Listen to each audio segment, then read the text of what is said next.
Bahagia ni bukan dengan harta. Kebahagiaan ini bukan dengan pangkat dan pingat. Tapi percayalah, orang yang ada agama, bila kita ada agama dalam diri kita, bahagia, sebahagia-bahagianya. Tak payah nak menunjuk-nunjuklah kita.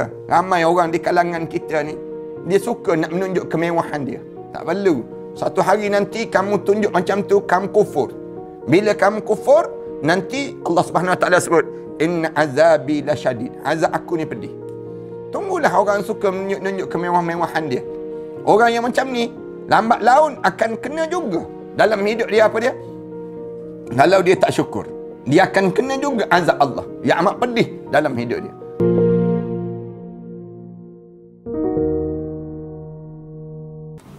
Assalamualaikum warahmatullahi ta'ala wabarakatuh. Alhamdulillahirabbil alamin. Wassalatu wassalamu ala asyrafil anbiya'i wal mursalin wa ala alihi wa sahbihi ajma'in. Subhanaka la ilma lana illa ma 'allamtana innaka antal alimul hakim. Rabbi shrah li sadri wa yassir li amri wahlul 'uqdatam min lisani yafqahu qawli. Rabbi yassir wa la tu'assir wa tammim bil khair, amma ba'd. Para penonton dan sahabat-sahabat yang dikasihi sekalian, marilah sama-sama kita mengaturkan rasa kesyukuran yang tak terhingga kita kepada Allah di atas peluang di mana kita masih lagi pada pagi yang baik ini bersama dalam rancangan yang telah disusun sebelum daripada ini, iaitu di mana kita membicarakan tentang mengenai daripada kitab mohonlah redha ilahi. Kita pohon moga Allah Subhanahu Wa Taala merahmati kita dan Allah menjadikan kebahagiaan pada kita. Biasanya kita setiap pagi-pagi Rabu sebegini, kita akan berbicara dengan tajuk inilah. Tajuk mohonlah redha ilahi, dan pada kali ini pada bab yang ke-45, di mana kita membicarakan tentang tajuk kekayaan bukan jaminan kebahagiaan. Ini tajuk yang kita mesti faham dalam hidup kita ini. Ramai di kalangan kita ni berebut harta. Ramai di kalangan kita ni hidup, dia nak kepada duit yang banyak. Tapi rupa-rupanya duit ni tidaklah menjadi jaminan kepada setiap di kalangan kita waktu mana kita hidup di atas dunia ini untuk menjadikan diri kita bahagia di kalangan kita. Bila Allah Subhanahu Wa Taala bagi harta ataupun kekayaan yang kita miliki dalam hidup kita ini, dan kita jangan ingat orang yang harta benda banyak, kemudian segala pangkat dia besar, segala jawatan dia hebat, dia jadi bahagia. Hari ini insya-Allah kita akan berbicara tentang tajuk inilah, supaya kita dapat redha Allah. Sebab ramai di kalangan kita ni, dia hidup dalam keadaan yang dia nak kepada redha manusia. Dia tak nak pada redha Allah. Saya karang satu kitab, mohonlah redha ilahi. Kitab inilah, kitab yang ada di tangan tuan-tuan. Dan pada tajuk yang 45, saya membicarakan tentang mengenai kekayaan bukan jaminan kebahagiaan dalam kehidupan kita. Dr. Al-Qarni melalui kitab dia Lahtazan, dalam tulisan dia pernah menulis mengenai betapa penting kita mencontohi para sahabat Rasulullah sallallahu alaihi wasallam. Antara sahabat yang patut kita contoh dalam hidup kita ni, katanya Dr. Al-Qarni, mari kita sama-sama kembali suatu hari bersama salah seorang di kalangan sahabat Rasulullah sallallahu alaihi wasallam yang sangat terpilih dan sangat agung, iaitu Sayyidina Ali bin Abi Talib bersama isterinya Fatimatuz Zahra, iaitu anak kesayangan dan menjadi buah hati pada Rasulullah sallallahu alaihi wasallam. Ini Dr. Al-Qarni kata, mari kita mencontohi kehidupan mereka. Kehidupan Sayyidina Ali dengan Fatimatuz Zahra. Macam mana kehidupan dia? Satu pagi, Sayyidina Ali bangun daripada tempat tidur bersama dengan isteri dia, Fatimah. Kemudian mereka mencari sesuatu untuk dimakan. Bangun-bangun lapar. Macam kita lah. Biasa kita ni, kalau kita bangun daripada tidur ni, ramai di kalangan kita nak cari breakfast, dia panggil demikian. Nak cari sarapan pagi. Sayyidina Ali dengan isteri dia ni bangun-bangun cari, tak ada makanan. Pergi ke dapur, tak ada makanan. Allah bezakan dengan keluarga kita.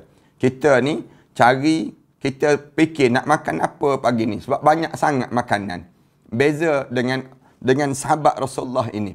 Rumah dia tu bangun daripada tidur, cari-cari makanan, tak ada makanan untuk dimakan. Tak ada nak sarapan apa dia. Namun tidak menemui satu apa pun untuk dimakan. Nak cari-cari kat dapur tak ada makanan yang boleh dimakan. Dalam rumah dia pun tak ada makanan. Sayyidina Ali pun memakai jubah berlapiskan bulu binatang kerana kota Madinah pada ketika itu amat sejuk sekali. Musim-musim sekarang ni sejuk lah. Kalau kita pergi ke Madinah, kita musim sekarang ni musim sejuk. 8 darjah Celsius. Saya dipahamkan demikian. Dan kemudian kalau di kota Madinah ni, sejuk tu dia menyucuk badan kita ni. Lalu dia pakai baju berlapiskan bulu binatang. Dia pakai baju demikian. Lalu keluar mencari makanan ke sekeliling kota Madinah. Cari makanan, nak makan apa? Allahu Akbar. Sahabat zaman Rasulullah sallallahu alaihi wasallam. Cari breakfast, cari nak makan apa pagi ni. Pusing kota Madinah. Tiba-tiba dia teringat pada seorang Yahudi yang punya kebun. Dan Sayyidina Ali pun segera menuju ke kebun tersebut. Cari Yahudi ini. Melihat kedatangan Sayyidina Ali ini, orang Yahudi ini mula menegur, "Wahai orang Badui, kemarilah bantu kami mengambil air. Aku akan mengupah kamu untuk setiap timba dengan 1 biji kurma." Dia tengok Sayyidina Ali datang tu, dia ingat ke ni nak cari kerja ni, dia pun panggil terus. Dia tak kenal Sayyidina Ali. Dia panggil Sayyidina Ali tu, dia kata, mai kerja, upah kamu ambil timba air. Ambil air, 1 timba, 1 biji kurma. 1 timba air tu simbah ke dalam tu 1 biji kurma. Allahu Akbar. Sayyidina Ali pun masuk dalam kebun tu, membantu hingga kedua-dua tangan dia bengkak dan badan dia letih. Sayyidina Ali pun masuk dalam kebun tu, buat kerja demikian. Buat kerja ni sampai peringkat angkat timba tu bengkak tangan-tangan. Tangan tu jadi bengkak. Kemudian badan dia pun jadi letih. Sayyidina Ali ialah buat kerja yang jenis demikian. Kemudian Sayyidina Ali pun pulang membawa kurma tersebut. Balik-balik ke rumah, bawa kurma ni. Bawa baliklah upah kurma banyak mana tu, wallahu alam lah. Dalam perjalanan pulang, dia bertemu dengan Rasulullah sallallahu alaihi wasallam. Balik-balik itu jumpa dengan ayah mertua Rasulullah sallallahu alaihi wasallam. Rasulullah, dan dia pun memberikan sebahagian kurma itu pada Rasulullah sallallahu alaihi wasallam. Tengok ayah mertua tu Rasulullah sallallahu alaihi wasallam ambil separuh daripada kurma tu bagi pada Rasulullah. Upah yang kerja nak cari sarapan pagi, nak cari makan pagi.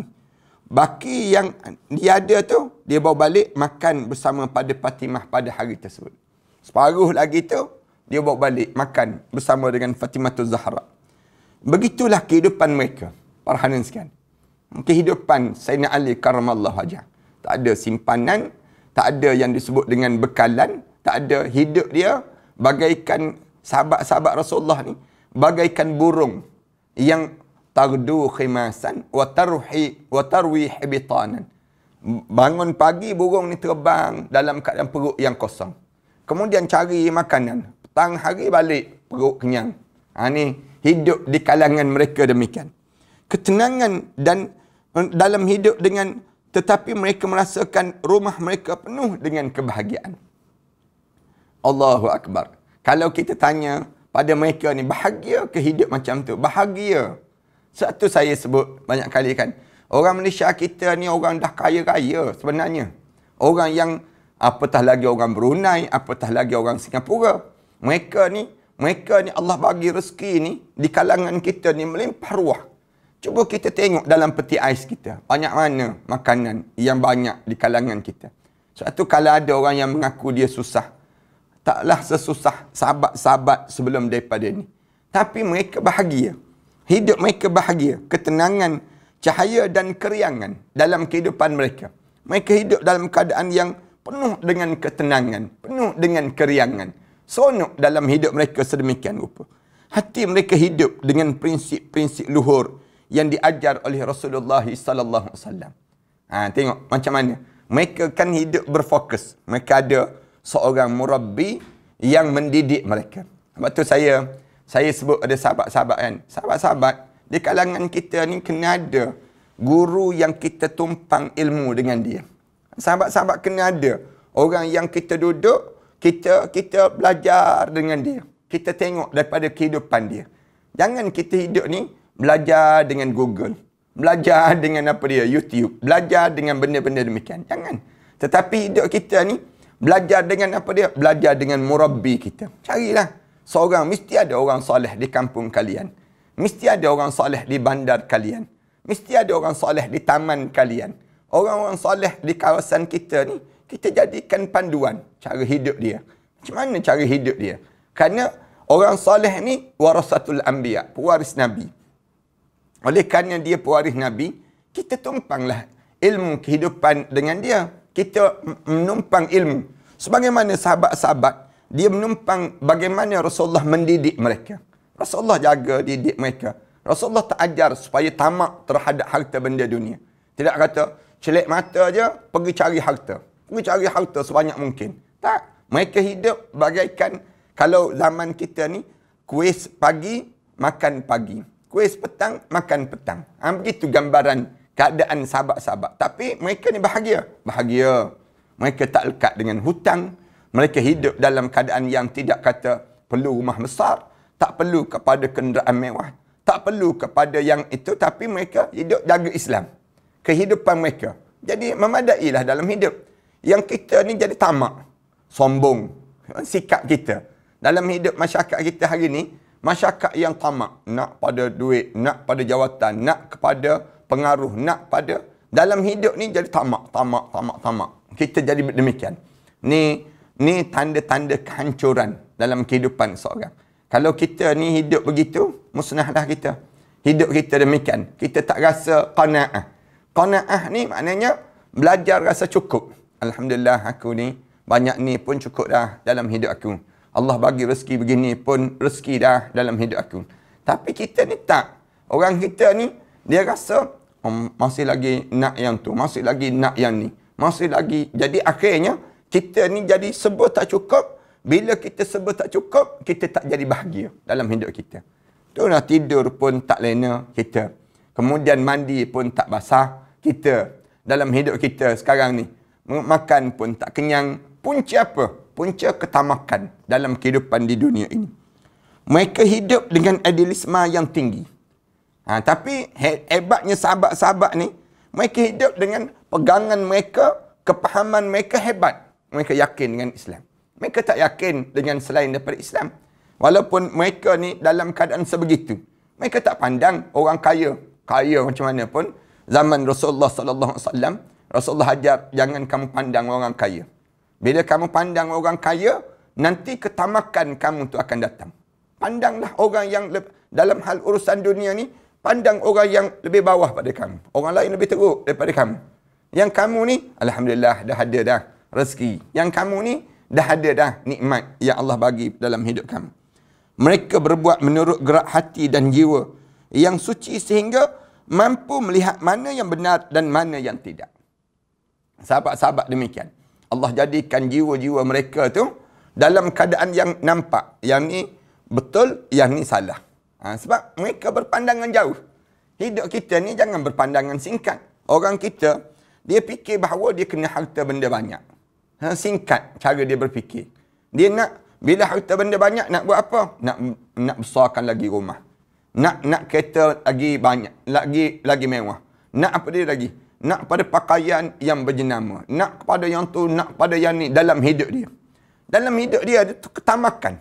Tamak tu sentiasa ada pada diri dia. Yang menyebabkan dia tak rasa bahagia dalam kehidupan dia. Tak rasa tenang dalam hidup. Tak rasa lapang dalam hidup. Kerana apa dia? Kerana dia nampak tamak untuk dunia. Dia nak baju lebih hebat daripada baju orang tu. Dia nak makanan lebih hebat daripada makanan orang tu. Tapi sahabat-sahabat dia tak nampak macam tu. Dia nampak macam mana? Yang di kalangan mereka sebab mereka nampak bahawa segala benda yang kita ada di dunia ini, kita kena bawa sampai ke akhirat. Rumah yang ada di dunia. Kena ada lebih hebat lagi rumah di akhirat Allah. Yang dalam hidup mereka. Segala benda kekayaan di dunia, kena kaya lagi di akhirat Allah. Macam mana nak buat? Mereka menggunakan di jalan Allah. Mereka infak di jalan Allah. Mereka bersedekah di jalan Allah. Mereka gunakan segala manfaat dalam hidup mereka ni untuk mentaati perintah Allah Subhanahu Wa Taala. Mana yang harus diamal dan mana yang harus dijauhi. Di kalangan mereka sebut, mereka mengetahui nilai sesuatu. Di kalangan mereka tahu nilai. Yang ni perlu berebut ke tak perlu berebut. Yang kena berebut ialah berebut saf yang pertama dalam hidup. Saf yang pertama di masjid. Mereka nampak berebut. Mereka berebut untuk dapat kedudukan di sisi Allah. Mereka berebut untuk mereka dikenali di kalangan para malaikat Allah. Macam mana nak memperkenalkan diri kepada para malaikat Allah? Macam mana nak suruh mereka dikenali di sisi Rasulullah? Mereka berebut yang ni di kalangan mereka. Yang menyebabkan akhirnya mereka tak berebut tentang dunia. Mereka berebut tentang akhirat. Dalam kehidupan sahabat-sahabat. Kalau kita perhatikan, macam bila sahabat-sahabat yang miskin, dia tengok sahabat yang kaya, yang menderma di jalan Allah. Akhirnya sahabat miskin, yang ahli dusur, disebut dalam hadisnya, orang yang miskin, orang kampung. Dia tengok orang kaya ni baru derma banyak pada Rasulullah. Lalu mereka pergi mengadu kepada Rasulullah. Dia sebut, "Ya Rasulullah, kami ni tak sebanyak mereka. Macam mana nak buat ya Rasulullah? Kami nak menandingi mereka ya Rasulullah. Harta tak ada ya Rasulullah." Cerita pada Rasulullah, "Ya Rasulullah, harta kami tak ada. Tapi kami nak pahala, biar banyak daripada mereka ya Rasulullah." Cara sahabat-sahabat yang orang-orang kampung mengadu pada Rasulullah. "Kami harta tak ada, tapi kami nak banyak pahala. Macam mana ya Rasulullah?" Rasulullah kata, "Senang je. Lepas pada semayang, kamu jangan cepat balik. Orang kaya ni, dia cepat balik. Dia cepat balik. Kalau dia banyak harta, kerana dia sibuk, dia nak cari harta dan sebagainya. Manakala kamu, lepas semayang, kamu sebut, Subhanallahi wa bihamdi. Subhanallah. Sebanyak 33 kali. Alhamdulillah 33 kali. Allahu Akbar 33 kali. Rasulullah kata, kemudian tutup dengan la ilaha illallah wahdahu la syarikalah. Lahul mulku wa lahul hamd wa huwa ala kulli syai'in qadir. Kamu baca yang macam tu. Rasulullah sallallahu alaihi wasallam sebut demikian. Sahabat-sahabat yang susah-susah ni, mereka pun lepas pada semayang, mereka tak berkejaran kan. Tak cari, tak sibuk nak pergi sana, nak masuk pejabat sana. Tak perlu pada mereka. Lalu sahabat-sahabat ni baca doa. Wirid lepas semayang. Duduk. Sahabat yang kaya ni tengok. Dia kata ada kepelikan lepas semayang. Tak lari, tak bekerja balik. Ni duduk mulut terkumat kamit. Ni baca apa? Sahabat yang kaya. Sahabat-sahabat yang kaya ni tanya. Lalu dia pergi berjumpa dengan sahabat-sahabat yang miskin. Kamu baca apa? Kamu dapat daripada mana? Lalu sahabat miskin ni, bila ditanya soalan demikian, dia kata kami dapat daripada Rasulullah. Macam mana nak buat? Rasulullah ajar. Kalau lepas semayang, baca Subhanallah, walhamdulillah, wallahu akbar 33 kali. Kami akan dapat menandingi kamu. Sahabat-sahabat yang kaya ni dengar je. Kerana mereka tak boleh nak sembunyikan ilmu. Dia tengok Islam. Dia tak boleh nak sembunyikan ilmu. Walaupun kamu macam mana pun kamu ada ilmu, kamu jangan sembunyi ilmu. Sahabat-sahabat yang kaya ni akhirnya belajar. Buat juga sama dengan sahabat-sahabat yang miskin ni. Bila baca demikian, buat juga. Sahabat yang miskin ni pergi berjumpa dengan Rasulullah. Mengadu kepada Rasulullah. Ya Rasulullah, mereka orang kaya tu pun zikir juga ya Rasulullah. Kami orang yang miskin ni ialah dah kami nak menandingi mereka dengan sedekah. Lalu dalam keadaan demikian kami dengan zikir, kami nak menandingi mereka. Mereka yang kaya tu pun buat juga ya Rasulullah. Macam mana ya Rasulullah? Rasulullah senyum. Rasulullah sallallahu alaihi wasallam sebut, "Walaula fadlullahi alaikum wa rahmatuh." Kalaulah tidak kerana yang disebut dengan kelebihan yang Allah bagi pada kamu dan rahmat Allah ke atas diri kamu. Ini banyak ayat. Walaula fadlullahi alaikum wa rahmatuh lattaba'tum. Banyak ayat-ayat Quran Karim sebut walaula fadlullahi alaikum. Kalaulah tidak kerana kelebihan Allah ke atas mereka itu. Allah gunakan. Rasulullah ajar. Ini kelebihan masing-masing lah. Maknanya suatu dalam hidup kita ni, kita hidup gunakan harta benda kita untuk Islam. Gunakan masa kita untuk Islam. Segala hidup kita ni, biar kita nampak kehebatan kita, ketenangan hidup kita bila kita bersama dengan agama. Kalau kita tak bersama dengan agama, tak bahagia hidup. Jangan ingat dengan harta yang banyak tu membahagiakan kehidupan kita. Tidak. Mereka mengetahui nilai sesuatu, hakikat dan juga permasalahan dan apa sahaja yang ada di sebalik masalah yang mereka lalui dalam kehidupan mereka. Sahabat-sahabat belajar dengan Rasulullah sallallahu alaihi wasallam, dia tahu nilai. Yang ni macam duduk majlis ilmu. Sahabat-sahabat tahu nilai. Dia berebut di kalangan mereka sampai peringkat waktu mana mereka duduk dekat dengan Rasulullah, bila Rasulullah buat kuliah, mereka duduk rapat-rapat. Datang yang lewat-lewat. Bila datang yang lewat-lewat ni, bila mereka sahabat-sahabat yang lewat datang ni, dia duduk saja, kemudian dia tengok tak ada tempat. Sampai Rasulullah kena sebut apa dia? Tafassahu yafsahillahu lakum. Bukalah ruang. Nanti Allah akan buka ruang untuk diri kamu di akhirat nanti. Cara Rasulullah sallallahu alaihi wasallam ajar. Sahabat-sahabat kan, dia tahu nilai, dia panggil. Kemudian dan juga hakikat masalah dan apa saja yang di sebalik masalah yang mereka lalui dalam kehidupan mereka. Demikian juga dengan masalah. Macam mana sahabat-sahabat dia menyelesaikan masalah? Setiap kali ada masalah, mereka tak lari daripada masalah. Tapi sahabat-sahabat, bila dia berjumpa dengan masalah, dia cari jalan. Macam mana penyelesaian terhadap masalah tadi? Ini cara dalam agama. Mereka cuba untuk merungkaikan masalah tadi. Sehingga kan mereka tak jadi cari jalan pintas. Bunuh diri. Misal contohnya. Ada orang kita, dia ada masalah, dia isap rokok. Dia kata bila isap rokok, dia jadi lapang berhadapan dengan masalah. Ada yang minum air ketum. Misal contohnya. Minum air ketum ni kata dia, hilang masalah. Macam-macam gaya orang kita ni. Tapi sahabat tidak memilih jalan maksiat. Bila dia ada masalah, dia cari jalan. Macam mana nak selesai masalah tadi? Dengan cara yang diajar dalam Islam. Ini contoh-contoh yang hebat lah. Sampai peringkat mereka tahu nak selesai masalah dengan kamu bertakwa pada Allah. Bila kamu letak takwa dalam hidup kamu, kemuncak dalam hidup kamu, yaj'al lahu makhraja. Allah tunjuk jalan penyelesaian. Macam mana kita nak keluar daripada masalah ini? Pernah berlaku kan? Seorang wali Allah. Dia naik bangunan yang tinggi, kemudian dia nak masuk bilik air, kemudian dia rasa sakit perut sangat, akhirnya masuk bilik air. Masuk bilik air tadi. Kemudian masuk bilik air itu, tutuplah bilik air tadi. Kemudian tiba-tiba terkunci, tak boleh keluar. Tak ada orang tahu. Lebih kurang berapa jam duduk bilik air itu, dia tak tahu nak buat apa. Akhirnya dia sebut, ya Allah, tidakkah kamu sebut dalam dia nak keluar bilik air itu tak boleh. Tidakkah kamu sebut, wa man yattaqillah yaj'al lahu makhraja. Ya Allah, dia kata, orang yang bertakwa pada Allah, dia akan tunjuk jalan penyelesaian. Jalan masalah, penyelesaian masalah ni. Aku nak keluar tak boleh. Nak buat macam mana ni? Mana makhrajanya ya Allah? Takwa ada dah dalam diri aku ya Allah. Tiba-tiba dia pandang ke belakang, tengok ada tingkap. Dia tengok ada tingkap. Kemudian tingkap tu, dia tolak tingkap tersebut. Selama dia duduk dalam bilik air tu, dia tak nampak ada tingkap tu. Kemudian dia tolak tingkap tu. Dia nampak ada tangga turun kat bawah. Ada tangga. Dia pun panjat tangga tu, turun ke bawah. Turun ke bawah. Lalu turun ke bawah, orang terkejut. Orang tanya, macam mana dia boleh keluar?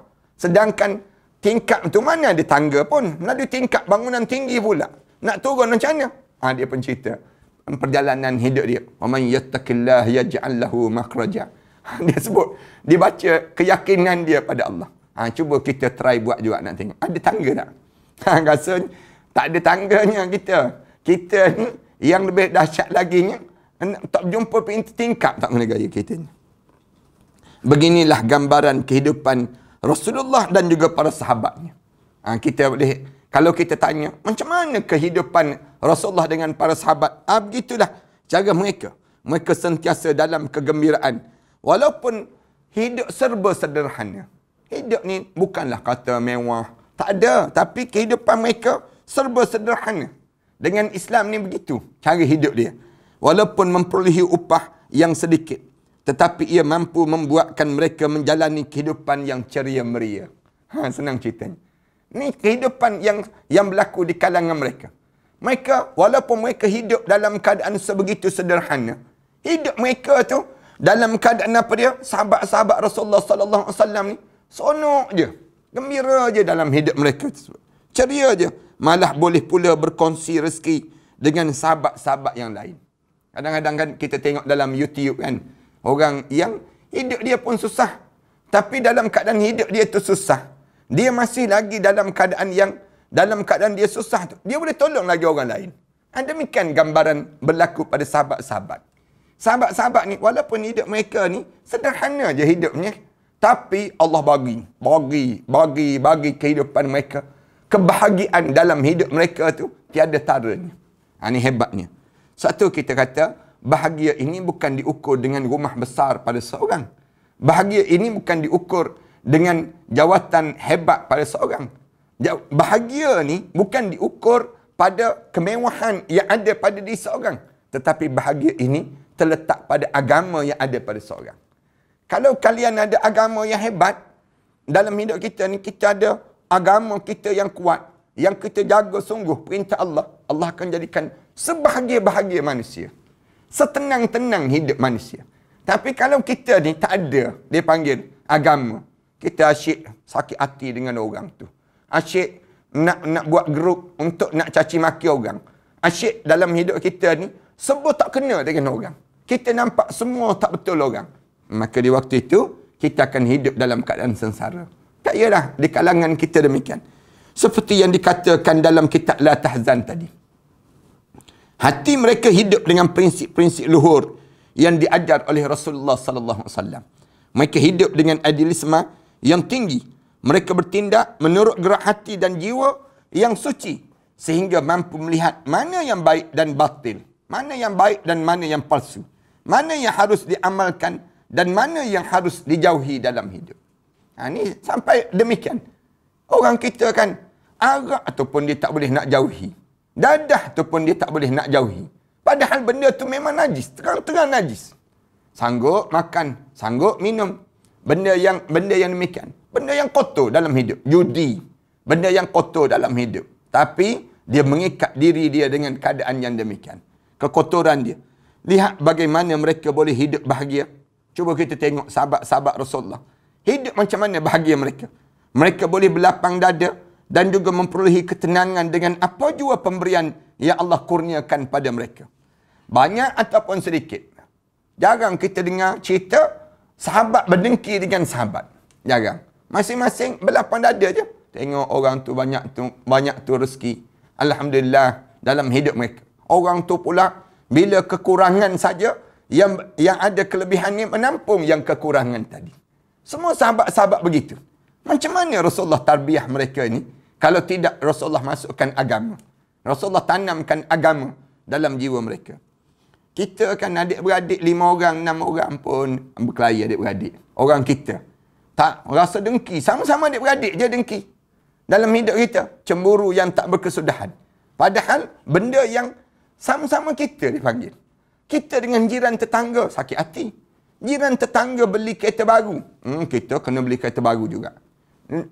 Jiran tetangga kita beli TV yang besar sikit. Kita pun kena beli TV yang besar juga. Nak lawan jiran tangga kita ni. Jiran tetangga kita masuk Unify. Kita pun kena masuk juga pada diri kita. Kita nak berlumba kan. Nak perlumbaan. Jiran kita dapat pangkat pingat Datuk, Tan Sri dan sebagainya. Kita pun mesti dapat juga. Orang kita demikian. Ni mula kita berbuat benda-benda yang tak sewajarnya dalam hidup. Akhirnya mati terkangkang kita tepi jalan. Punca apa? Punca kerana kitanya berebut nak kepada lebih ini dalam hidup. Bahagia bukan begitu tuan-tuan. Bahagia ni bukan dengan harta. Kebahagiaan ini bukan dengan pangkat dan pingat. Tapi percayalah, orang yang ada agama, bila kita ada agama dalam diri kita, bahagia, sebahagia-bahagianya. Lepas tu alim ulama' sebut, dia kata, kalaulah raja-raja ni tahu bagaimana bahagianya hati-hati kita ni kan. Alim ulama' dia cakap sama-sama mereka. Nescaya laqatalna jami'an. Nescaya kita ni akan dibunuh semua sekali. Raja-raja tu, katanya alim ulama' dia sebut dalam kata-kata dia. Pembesar-pembesar tu, kamu nampak dia ada segala-galanya. Tapi jiwa dia penuh dengan keresahan. Manakala kita alim ulama' ni, dia sebutnya, walaupun kita tak ada sebagaimana dia ada. Ada rumah besar, pangkat, kemudian pengaruh dan sebagainya. Tapi hati kita jadi bahagia. Katanya alim ulama dia ajar. Dia sebut demikian. Nescaya kalaulah orang pembesar-pembesar tu dia tahu bagaimana bahagianya kita akan dibunuh semua. Itu nak sebutnya gambaran demikian. Lihat mereka bagaimana mereka boleh hidup bahagia. Mereka boleh berlapang dada dan juga memiliki ketenangan dengan apa jua pemberian yang Allah kurniakan. Banyak ataupun sedikit, mereka tetap bahagia dan gembira. Di kalangan sahabat. Cuba kita belajar demikian. Itulah kebahagiaan yang mereka miliki. Banyak ke sikit ke dalam hidup ni, mereka rasa sonok. Alhamdulillah Allah bagi banyak ni. Alhamdulillah Allah kurniakan begini. Belajarlah untuk menjadi qanaah. Saya sebut demikian. Qanaah ni maknanya memadai dengan apa yang ada. Jangan jadi tamak. Kalau kita jadi tamak je, kita jadi hilang kebahagiaan. Belajarlah untuk kita ni mensyukuri dengan apa yang ada. Sebab Allah Subhanahu Wa Taala sebut, la in syakartum la azidannakum. Kalau kamu syukur, aku akan tambah lagi rezeki pada kamu. Wala in kafartum, kalau kamu kufur, in azabi la syadid. Azab aku ni pedih. Allah gambarkan demikian. Lalu kita ni kan, segala apa yang ada ni, kita syukur. Alhamdulillah, aku ada anak 3 orang, 4 orang. Alhamdulillah dalam hidup. Pada diri kita ni syukur. Dengan syukur tu Allah akan tambah lagi. Dalam hidup kita. Dalam hidup kita, Alhamdulillah aku ada suami. Dalam hidup. Suami aku ni tengok Allah bahagiakan. Allah tambahkan lagi umur yang panjang untuk suami kita. Alhamdulillah aku ada isteri. Anak sebut je. Kita syukur. Alhamdulillah. Orang lain puas mandi bunga, tak berjumpa-jumpa bunga. Kita tak mandi-mandi bunga, ada bunga. Hebat kan? Dalam hidup kita, syukur pada diri kita. Dalam hidup kita ni kita syukur ya. Alhamdulillah ya Allah. Kamu bagi aku nikmat begini. Aku ada rumah ya Allah. Aku ada kenderaan ya Allah. Aku ada segala-gala dalam hidup. Cuma nak mewah je lagi. Nak mewah je lagi tu kerana apa dia? Kerana kamu tak syukur. Cuba kamu syukur. Allah tambahkan rezeki-rezeki kamu ni bertambah-tambah. Tak payah nak menunjuk-nunjuklah kita. Ramai orang di kalangan kita ni, dia suka nak menunjuk kemewahan dia. Tak perlu. Satu hari nanti kamu tunjuk macam tu, kamu kufur. Bila kamu kufur, nanti Allah Subhanahu Wa Taala sebut, inna azabi lasyadid. Azab aku ni pedih. Tunggulah orang suka menunjuk kemewah-mewahan dia. Orang yang macam ni, lambat laun akan kena juga. Dalam hidup dia apa dia? Kalau dia tak syukur, dia akan kena juga azab Allah. Yang amat pedih dalam hidup dia. Azab tu tak tahu apa dia lah. Yang Allah jadikan. Sebab tu jangan kita nak mengejar sangat yang ditunjuk dengan segala kemewahan, segala kekayaan, segala apa yang ada pada diri kita. Semua yang kita buat ini, jangan kita buat demikian. Kalau kita nak menunjuk-nunjuk, itu tanda kita kufur. Tanda kita kufur. Tetapi kalau sekiranya kita hidup kita ni, dalam keadaan kita syukur. Alhamdulillah Allah bagi nikmat pada aku. Alhamdulillah sujud syukur kita. Dengan nikmat yang Allah bagi pada kita ni, nescaya Allah akan tambah lagi nikmat-nikmat yang lain dalam kehidupan kita. Tapi adakah keadaan ini berlaku pada masyarakat kita hari ini? Keadaan macam sahabat ni. Cuba kita ke dapur rumah dan buka peti ais. Pasti kita dapati terlalu banyak makanan yang disimpan. Ramai orang kita. Daging korban tahun lepas tak habis-habis lagi. Ada orang kita demikian. Pergi ke peti ais yang ada dekat rumah masing-masing. Itu belum lagi dikira yang melibatkan pembaziran dan terbuang begitu saja. Banyak mana makanan kita terbuang kan? Tak kesian ke? Cari rezeki, kemudian beli rezeki tersebut, kemudian letak dalam peti ais, kemudian buang. Tak cerdik langsung. Ya, dalam hidup kita.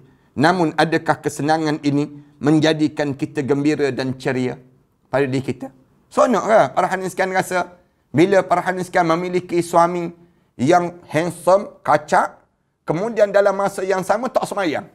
Sonok ke macam tu? Tak seronok langsung dalam hidup. Suami kita ni handsome, kemudian sadu, kemudian dalam ni contoh bagi isteri lah, kemudian segala-gala ada pada diri dia, kaya lagi, bawa kereta mewah lagi, tapi semayang tak, tutup aurat pun tak, misal contohnya. Tuan-tuan, ibu-ibu bangga ke dengan suami yang demikian dalam hidup para hadirin sekalian? Ada menantu, tak payah suami lah, menantu. Menantu bukan menantu sangat, hantu dia panggil demikian. Yang jenis demikian. Kita seronok ke dalam hidup kita dapat yang jenis demikian? Tak, dalam hidup kita. Sama juga dengan seorang suami. Gembira ke dia dapat isteri dia bagaikan ratu cantik. Kemudian segala mewah, cantik. Dia pakailah pakaian apa pun menjadi pada diri dia. Misal contohnya demikian. Kemudian dia tak tutup aurat. Isteri yang tak tutup aurat. Kalian bangga ke macam tu dalam hidup kalian? Dalam hidup kita ni kita rasa bangga. Oh hebat aku. Isteri aku cantik gini-gini tapi tak semayang. Tapi tak tutup aurat. Tapi dia begini. Bangga apa dalam hidup kita? Kita membela ahli neraka dibanding kita membela ataupun kita menjaga ahli syurga. Seronok dalam hidup kita ni, biar kita ni dapat ke syurga. Jangan kita sampai terhumban ke dalam neraka. Bila kita buat maksiat, confirm masuk neraka. Confirm masuk neraka. Tak ada orang yang berbuat maksiat confirm masuk syurga. Tak ada. Dalam hidup kita, jangan lawan Allah. Tak ada orang yang lawan Allah ni dia sejarah. Dia lawan Allah, dia menang. Tak ada lagi. Hebat-hebat Qarun, Fir'aun, hebat Haman, hebat kaum Ad dan juga Samud, kaum-kaum yang sebelum daripada ni. Macam mana Allah jadikan pada mereka? Allah tenggelamkan mereka. Allah hancurkan mereka dengan segala apa yang mereka miliki itu dengan penuh kemusnahan pada mereka tersebut. Kalaulah harta itu menjadi sumber kebahagiaan dalam hidup seseorang, persoalan di mana kebahagiaan Qarun itu? Kalaulah harta itu menjadi sumber kebahagiaan, mana kaya kita dengan kayanya Qarun. Bagaimana Allah jadikan pada Qarun? Allah tenggelamkan Qarun dengan harta kekayaan Qarun dalam muka bumi ini sedalam 70 hasta setiap kali mana terbit matahari. Terbit je matahari, tenggelam 70 hasta. Terbit lagi matahari, tenggelam lagi dalam muka bumi ini sedalam 70 hasta. Datang orang Melayu kita, sibuk buat program mencari harta Qarun. Elok Qarun tenggelam, kita sibuk cari dalam hidup kita. Bagaimana pula dengan nasib Qarun? Kerana dia telah dikurniakan harta yang banyak. Pernah orang buat contoh, tengok macam mana bahagia hidup Qarun itu. Kerana harta dia banyak. Pernah ada orang cerita demikian? Tak pernah pun. Tak ada pun orang cerita. Orang cerita Qarun dengan kekayaan dia. Tapi bagaimana Allah jadikan dengan kekayaan Qarun? Allah musnahkan Qarun dalam muka bumi ini sedalam-dalamnya dengan harta kekayaan yang dimiliki oleh Qarun tadi. Bagaimana pengakhiran Qarun? Orang yang kita kata mewah itu, bila kita banyak harta ni ustaz jadi bahagia. Bagaimana Allah jadikan pada Qarun itu? Bahagiakah hidup Qarun? Dan bagaimana pengakhiran Qarun? Adakah berakhir dengan kegembiraan dan kebahagiaan dalam hidup Qarun? Taknya. Tak ada pun. Cuba tengoklah orang-orang yang kaya-kaya bila dia mati. Macam kita buatlah contoh. Orang kaya-kaya di atas dunia ni. Misal contoh apa dia? Sebelum daripada ni, Saddam Hussein. Misal contohnya. Kita tengok Muammar Gaddafi. Kaya-kaya ni. Manusia kaya-kaya. Sebelum daripada ni, Job Steve. Misal contoh. Siapa lagi manusia yang kaya? Kaya-kaya. Tapi macam mana kesudahan dia? Raja Arab Saudi. Kaya. Kaya dalam hidup dia kaya-kaya. Tapi bagaimana kesudahan dia? Waktu mana dia menghadap di hadapan Allah Subhanahu Wa Taala. Adakah berakhir dengan kegembiraan dan kebahagiaan dalam perjalanan ini? Setengah daripada kita ada yang banting tulang menghabiskan masa bekerja keras untuk mendapatkan rezeki. Kalau kita tanya, mengapa mereka bekerja begitu keras? Tanya pada orang yang demikian. Kenapa kerja jauh-jauh datang? Daripada Bangladesh, datang ke bumi Malaysia. Daripada Indonesia, datang ke bumi Malaysia. Misal contohnya, cari harta, nak cari duit sebanyak mungkin. Pasti mereka akan menjawab, semua itu adalah untuk menyara kehidupan anak dan isteri masing-masing. Namun ada di antara mereka yang tiada masa untuk memikirkan kebahagiaan itu. Kerana kesibukan dengan hal-hal dunia. Hal-hal dunia selain tiada masa untuk bertemu bersama dengan keluarga. Allahu Akbar. Naknya cari harta sampai tak ada masa dengan keluarga. Tak ada masa. Turun hari ni, balik bulan depan. Yang turun hari ni, balik tahun depan, ada di kalangan kita. Ada di kalangan kita yang cari harta ni, sampai setahun, 2 tahun tak berjumpa anak beranak. Tak berjumpa keluarga. Nak gambarkan bagaimana sukarnya mencari harta dunia, sehingga kan hilang kebahagiaan dalam hidup. Mereka membiarkan saja anak dan isteri melakukan hal masing-masing. Sampai ada orang yang tak kenal anak. Sampai ada orang yang tak kenal adik-beradik. Tak kenal. Lama sangat. Jauh di kalangan masing-masing. Jadi di manakah kebahagiaan yang sebenarnya? Yang masing-masing kata, saya nak bahagia dalam hidup. Saya nak tenang dalam hidup. Ada orang kata, saya nak bekerja jawatan itu, dapat jawatan ni, saya jadi bahagia. Di kalangan mereka sebut. Cuba tengok betul-betul. Bahagia ke hidup yang sebenar? Sebegitu dalam hidup mereka. Orang yang berjudi, bahagia hidup mereka. Orang yang minum arak, bahagia dalam hidup mereka. Apakah perkara sebenar yang sedang kita cari dalam hidup kita ini? Sebenarnya kita cari apa dalam hidup kita ni? Sampai begitu sekali pada diri kita ni. Seorang lagi contoh yang boleh kita bandingkan. Selain daripada Qarun dan Haman, salah seorang menteri Fir'aun. Salah seorang menteri Fir'aun. Di mana kesenangan? Kegembiraan dan ketenangan Haman. Ini contoh. Menteri pada Fir'aun ni. Haman di antaranya. Yang Qarun telah dikuburkan hidup-hidup dengan segala harta yang dimilikinya. Sedangkan Haman terkutuk sepanjang perjalanan hidup dia. Tu contoh yang lain. Jadi sekali lagi, adakah kekayaan itu jaminan kebahagiaan? Tanya diri kita. Banyak harta, bahagia hidup. Begitu. Dalam hidup kita. Tak. Allah tak jadikan orang yang banyak harta. Lagi banyak harta dia, lagi pening dia. Nak kena jawab ni, daripada SPRM, datang daripada mana duit ni? Nak kena jawab ni, LHDN ni, tu atas dunia baru. Atas dunia pun, ditanya pun sesak dah dia. Pegawai yang tanya tu pun akhirnya sesak dah dia.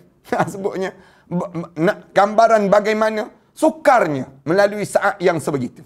Tapi bagaimana Allah jadikan kebahagiaan dalam hidup. Firman Allah Ta'ala dalam surah Al-Hadid, ayat yang ke-20 yang bermaksud, ketahuilah bahawa sesungguhnya kehidupan dunia itu hanyalah permainan dan suatu yang melalaikan. Hidup atas dunia ni, sekejap je. Permainan di padang permainan. Lama tak lama, sekejap. Yang penuh dengan kelalaian. Perhiasan dan bermegah-megah di antara kamu. Serta berbangga-bangga tentang banyaknya harta dan anak-anak. Seperti hujan yang tanaman-tanamannya mengkagumkan para petani. Allah cerita. Kemudian tanaman itu menjadi kering. Dan kamu lihat warnanya kuning. Kemudian menjadi hancur. Dan di akhirat nanti ada azab yang keras, yang berat.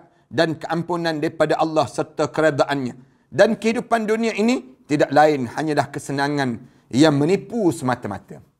Siapa yang kata dia bahagia di dunia, dia menipu. Dia menipu. Dia bukan bahagia. Siapa yang kata yang dia ni dalam keadaan yang dia senang di dunia ini, belum lagi. Belum lagi.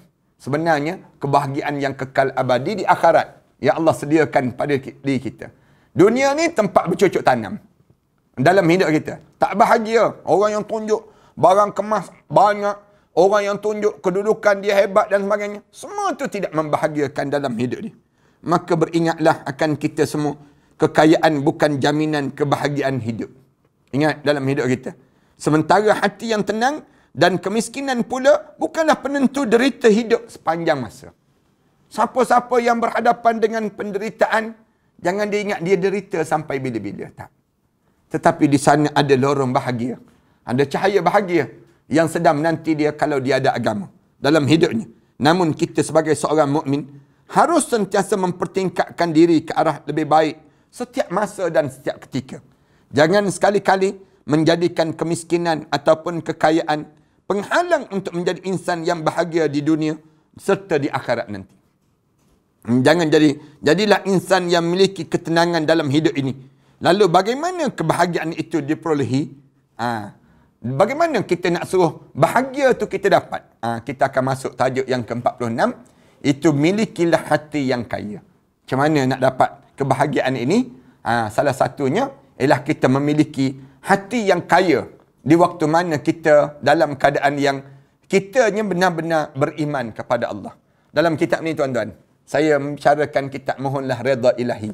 Yang saya karang ini daripada terbitan Karangcraft. Terbitan Karangcraft yang di antara kitab-kitab awal yang pernah saya keluarkan sebelum daripada ini, yang ditulis oleh saya sendiri yang susun kitab ini. Kemudian tuan-tuan bolehlah dapat akan daripada Karangcraft Karya Bestari. Tuan-tuan boleh rujuk di Karya Bestari dalam tajuk kitab ini. Dan insya-Allah kita sampai pada tajuk yang ke-46. Milikilah hati yang kaya. InsyaAllah kita akan bicarakan pada pengajian yang akan datang nantilah insyaAllah. Terima kasih kepada sahabat-sahabat yang memberi sokongan pada gerak kerja yang telah kita gerakkan ini. Mudah-mudahan Allah rahmati dan Allah berkati kalian semua.